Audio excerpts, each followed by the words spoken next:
Hello, this is Kate. This is not the story you are used to. It has some rough edges, which I suppose is kind of like myself. See, my dad decided he'd had enough when I was 5 years old. Simply got up one day and went. Clara, my mother, didn't handle it too well. I can't really say that I blame her, but I felt like I was treated unfairly. Do your fucking chores, Kate. Cluttered home, like to a blade. She had a way of making me feel like an inconvenience. Mom, I'm finishing them. I would respond, attempting to maintain a steady tone. I quickly discovered that responding with words only made everything worse, but occasionally I couldn't resist. She would scoff and say something along the lines of, "I'm as useless as my dad." That hurt. Clara said that even though I didn't really remember him, I was a living, breathing reminder of the guy who had left us. She said that she would be out most days, attempting to make ends meet for us. Many evenings I was alone, or worse, I was with her friends, who could not stand me. She would say, "Keep an eye on Kate," as though I were some neglected pet. There wasn't much affection between them when she was home. Pat, go ahead. As I tried to tell her about my day, there was a distracted, aha. It resembled speaking with a wall. I tried giving her a hug one night. You know, all I wanted was to feel like her daughter. She tensed up and shoved me aside. "Right now, what do you want?" With a snap, she looked at me as if I had asked for the moon. "Nothing," I muttered as I took a step back. From then on, I learned not to beg for hugs. It wasn't any better at school. At every parent-teacher conference, I was the quiet child, the one wearing hand-me-down clothes, and the mom who never showed up. "Kate, why is your mother never here?" The other children would inquire. What could I have said? That she was indifferent? Clara once returned home in an even more nasty temper than normal. She got into an argument with one of her friends, the one who was meant to be watching me, but instead she left me on my own. "Kate, why can't you just be like other kids, seated there with your pointless novels? Like your father, you're an enormous waste of space." I bit my lip, trying not to cry. It would only get worse if we argued. All I could say was, "Sorry, Mom," even though I didn't know what I was saying. I lay in bed that night and listened to the house's quiet. The sense of being so unwanted and rejected was crushing. One day I vowed to myself, things would be different. Unlike Clara, I wouldn't wind up alone and bitter. I had to think there was more to life than this, even if I had no idea how I would go about achieving it. Then Mark entered the picture. In a flash, Mom married him, and we were once more a family. But once Lily was born, I felt like a ghost, stumbling about a house that no longer seemed like home. "Kate, give your sister a look. How come you can't resemble her more?" Mom would say this all the time, her warm eyes on Lily that I hadn't seen in years. I searched for the last instance in which she had given me that kind of glance, but I couldn't recall. I shrugged, trying not to let her comments hurt. "Mom, what do you mean?" She let out a frustrated, disappointed sigh. "Lily is incredibly elegant and sensitive. How about you? You're always hiding something, wearing those loose garments. If you tried, you could be attractive." Occasionally Mark would speak up, a kind middleman in our tumultuous home. "Kate is fine just the way she is, Clara. She is sweet and intelligent." Mother would interrupt him, her tone impersonal. "I'm speaking with Mark, my daughter. Leave this alone." As Lily came to terms with her role as the beloved child, the distance between us widened. She made use of the fact that she was the favorite because she knew it, smiling while she plots to undermine me. "Kate won't give me her cosmetics, Mom." Lily would tell a falsehood, well aware that I had almost nothing left over. Mom would yell at me. "I bought that for the two of you without trying to verify the information. Why must you always be so self-centered?" But I would start, just to have a glance silence me. Mark, God bless him, made an effort to bring people together, but it was frequently in vain. Lily purposefully tipped her glass of juice over my papers while I was helping her with her schoolwork. She said, "Oops," without even the slightest trace of regret. Mark, who was watching the event, firmly urged, "Lily, apologize to your sister." Lily scowled and activated her manipulative abilities. "Daddy, I didn't mean to." She lied, her apology as hollow as her gaze. "I'm sorry." Kate, Mom arrived at the last end, her gaze flickering between us. Without any hesitation, she took Lily's side. "Kate, are you blind to her sincerity? Put an end to your drama and tidy up this mess." I cleaned up the mess with a burning sense of frustration, the injustice of it all still fresh in my mind. Lily's word against mine was always the same, and in my mother's view, I was always the bad guy. I remember calling Mark Dad one day in a vulnerable moment, feeling a mixture of desperation and longing for a connection. It came out as naturally as breathing, but the consequences were severe and instant. Mom's expression twisted into a rage mask. "You are really daring. Kate, you have a father, and Mark is not your father. All you're doing is attempting to take his place since he didn't want you." Her words knocked the air out of my lungs, like a physical blow. A quiet eyewitness to my shame.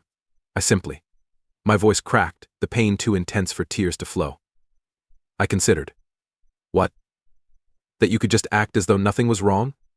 That you could create the ideal small family for us? Mom spoke in a poisonous tone, each word a dagger pointing directly at my heart. Eventually, I went back to my room, with Lily's laughing resonating all about me. It was me who was the outsider, the unwanted, living in a home where there are quiet conflicts and favoritism. Mark made an effort to console, but his goodwill was like a bomb on a wound that would never go away. It was by no means simple to grow up. As I approached my adolescence, my family's situation deteriorated into absolute misery. With Mom as her biggest supporter, Lily was growing into a mini tyrant as Mom's criticisms became more severe. I was in my room putting on outfits the door barely opened. Lily's snickers could be heard in the corridor.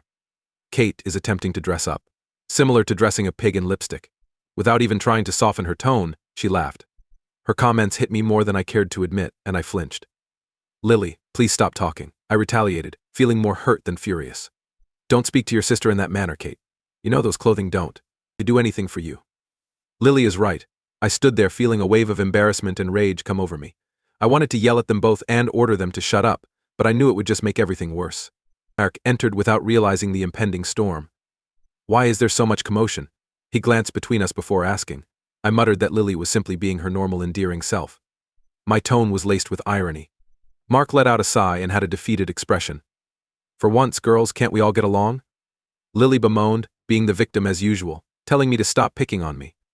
I argued that I'm not the one initiating things, but it went unheard. Mark only shook his head and turned to leave me on my own once more. I overheard some youngsters chatting about a party the following day at school. For a brief instant, I considered going and acting normally for a change. But suddenly the world returned to normal. Nobody could I bring home. With her remarks, Mom would make sure any boy or friend I admired would run for the hills. Mom was having a fit one evening about the way I looked. Kate, if you put forth the effort, you may be attractive. Lily takes care of herself, just look at her. My breaking moment had arrived. Why do you always think I'm like her? I'm not that Lily. Mom gave a simple eye roll. Since she leads by example. Your sister is a wealth of knowledge. The words were as painful as a blow to the face. Every time it was Lily, bragging about her flawlessness and me falling short. With my heart thumping in my chest, I stormed off. It was obvious that I was the misfit in this family, and the one who was always let down. Furthermore, I had the impression that my efforts would always fall short. It should have been thrilling to find love, right? Maybe for the majority of people, but for me it was like trying to navigate a minefield while blindfolded. I was starving for some genuine, warm love after everything that had happened at home.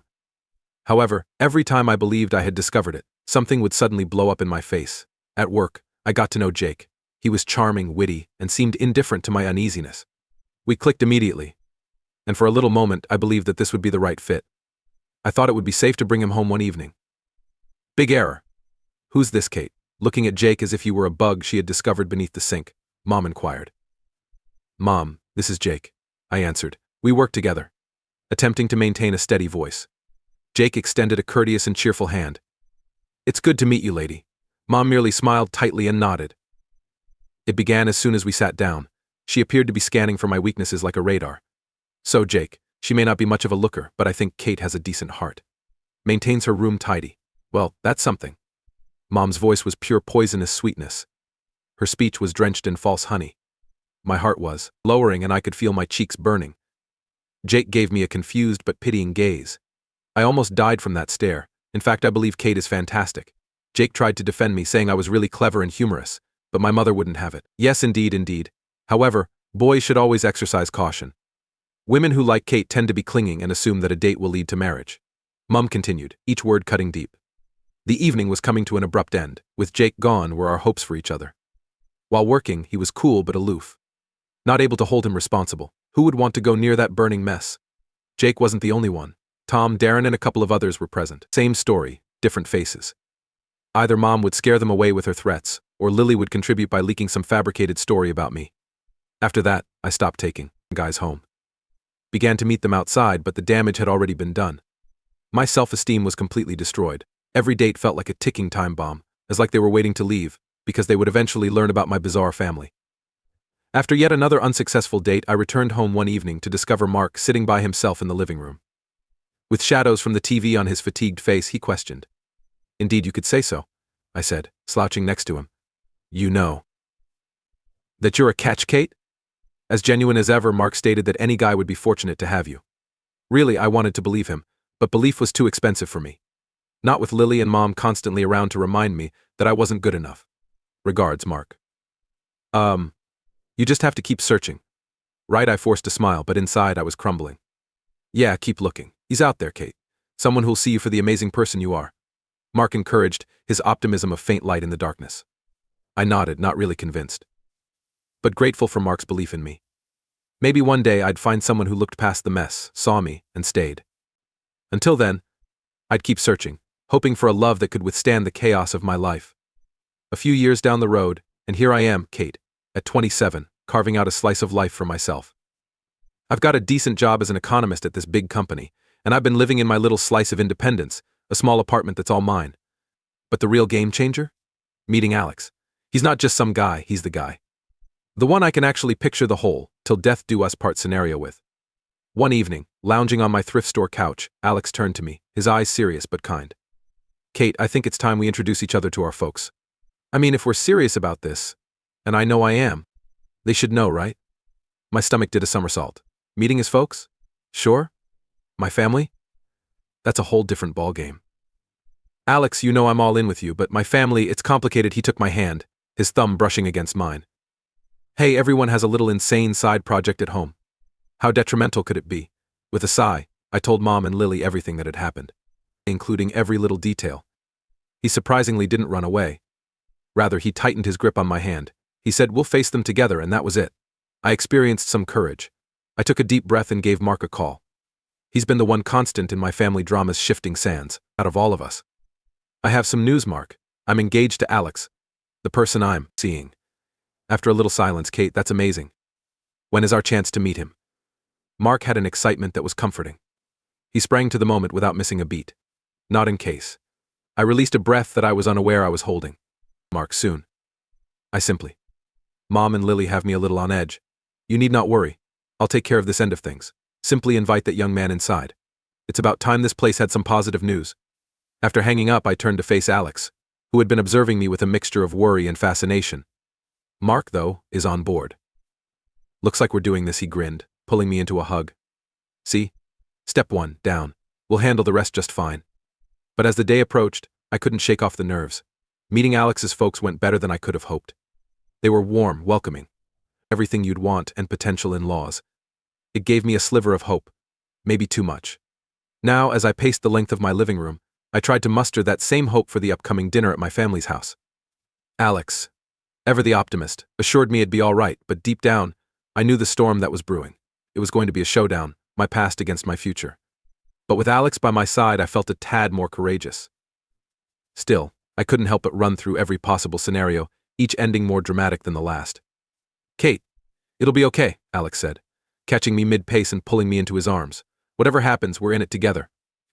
The air was thick as Alex, and I approached my mom's house, both of us bracing for what was coming. Little did we know the evening had a twist in store. Kate, Alex, finally Mom greeted us at the door, her usual frostiness replaced by a warmth that felt out of place. As soon as we were settled and introductions were out of the way, the bomb dropped. So, Alex, Kate tells me you're quite the big shot director of your company, and all Mom said. Her eyes lighting up in a way I hadn't seen in years. Ever modest, Alex simply nodded. Sure, I've worked my way up, but I wouldn't describe myself as a big shot. That was all that was required. Mom was now beaming and giggling, listening intently to everything Alex had to say. If only the transformation wasn't so painfully obvious, it would have been almost humorous. When dinner arrived, the mood had completely changed. Mom was bragging about our family, especially Lily, in every other sentence. She was really putting her best foot forward. Mom gushed that Lily had recently been accepted into the school's honors program, giving Alex a smile that said, "See, we're a family of achievers." Lily reveled in the spotlight, adding her own touches. Yes, I've always graduated first in my class. I suppose it's a family trait. I could not help but squint. Beneath the table, Alex squeezed my hand as a subtle sign of support. Mark, bless him, tempted to balance things by bringing up a few of my accomplishments, but Mom bullied him, always bringing up Lily and, when it was feasible, Alex's stellar job. The longer the night went on, the more obvious Mom's strategies became. She was setting the foundation. Attempting to strengthen her relationship with Alex, most likely in an attempt to secure her share of our perceived newfound wealth.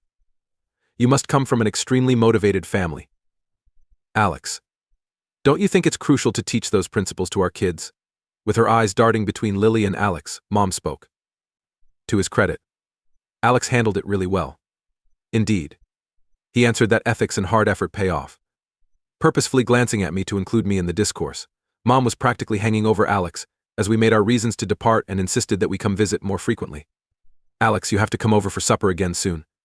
She enthused, virtually ignoring me as we said our goodbyes. It's been such a pleasure, Alex whistled softly after getting inside the automobile. That was really something else, wow. Your mother has a wonderful talent for putting on a show. I leaned back in my seat and sighed. Yes, I apologize for that. She sees what she wants to see, that's what. Alex grabbed my hand and gave it a comforting squeeze. Hey, remember that we're all in this together? There's nothing your mom can say to make that change. My phone buzzed the day after the dinner, just as I was still in shock at my mother's performance. It was Alex, and he sounded strange, as though he was having trouble remaining composed. You won't believe this, Kate. Your mother gave me a call. With a tense voice, Alex began. I became motionless. Phoned you? How on earth did she acquire your number? He let out a sigh. I think I found it on some work materials you left over there. But pay attention to what she said, it's absurd. My heart fell. Alex, what did she say? I was urged to leave you by her. To wed Lily in its place. He blurted out, and over the phone, I could really sense his incredulity. It was as though I had taken a punch to the gut. What is she? The statement seemed strange, as though we were discussing someone else's life rather than our own. Yes, I am aware. It's not right. But here's an idea, Kate. Alex stated with a determined edge to his voice, we can expose her, show everyone what she's really like. Heart racing as I observed my mother and Alex at an adjacent table. Unaware of the dictaphone concealed in Alex's jacket, my mother proceeds to lay out her ridiculous proposition like she's negotiating a business deal during their talk. My mother exits the cafe at the end of the meeting, beaming and self-assured. I shake my head as I watch her leave. I could not identify this woman anymore. She was a stranger with my mother's face on. Alex came along. Anger and worry mixed together on his face. Kate, are you all right? I turned to face him, my choice obvious. Yes, I'm all right. Come with me home. We need to organize a wedding. The time had come to expose the truth, to remove the masks, and show the unadulterated reality underneath. Entering my parents' home, I wasn't the same Kate they were hoping to control, rather. I was someone who had discovered their lies. My mother gave me a smug smile as soon as I walked in, which made my stomach turn. Well, have a look at who chose to attend. It's really terrible Alex can't come with us anymore, isn't it? He has picked Lily over you. Her voice brimming with fake sympathy, she gloated. Mark stood next to her, looking perplexed as he flicked his gaze between me, Lily, and Mom. Why is this happening? His voice was burdened with worry as he asked. I didn't reply right away. Rather, I made eye contact with Alex, who had trailed me inside. We nodded silently to one another, understanding that this masquerade had to cease. I said, Actually, Mom, Alex is here, and I moved aside to show him. Mom's expression wavered briefly as her confidence wavered. Then she covered it up with a blank expression. Anxiety filled the room as Alex pressed record on the recorder. My heart was pounding. Being aware of the importance of what was going to be spoken. The atmosphere in the room changed as my mother's voice filled it. Kate's voice echoed, every word a dagger, I never loved you. And Mark? To be honest, I married him only for his money. The sound of the tape ended, but the effect remained, oppressive and thick. The only sound to break the stillness that followed was my stepfather's tense, hurtful voice. At last, Mark said, I can't believe this. His voice was hardly audible above a whisper, but it was full of intense emotions. His eyes moved from the recorder to my mother, as if he was looking for some sort of confession or apology. However, none was present. Mark got to his feet, his gaze steely and his resolve obvious. And that's it. I'm through. With a more determined tone, he stated, I want a divorce, you have to get out of here. The consequences were felt right away. Tears were poured, accusations were hurled, and our family's fabric was irreversibly damaged. Together in their plot, my mother and Lily were now alone to deal with the fallout from their own selfishness and dishonesty. As for me, I experienced an odd sense of calm as I stood there in the middle of the turmoil. Even though it was difficult. The truth had freed me from the lies that had entangled our lives for far too long. I spent the ensuing weeks rebuilding and making plans for a love and trust-filled future with Alex. A tiny, close-knit ceremony marked our marriage, witnessed by friends and those who genuinely cared about us. Mark was present, his presence serving as a reminder of the enduring family bonds in spite of everything. Mom and Lily, together? I took the tough choice to break things off. Although it wasn't simple, doing it was essential to my pleasure and peace of mind. Standing side by side, hand in hand, Alex and I recognized that this was only the beginning. A fresh start, unencumbered by the past and prepared to tackle any challenge that may arise in unison.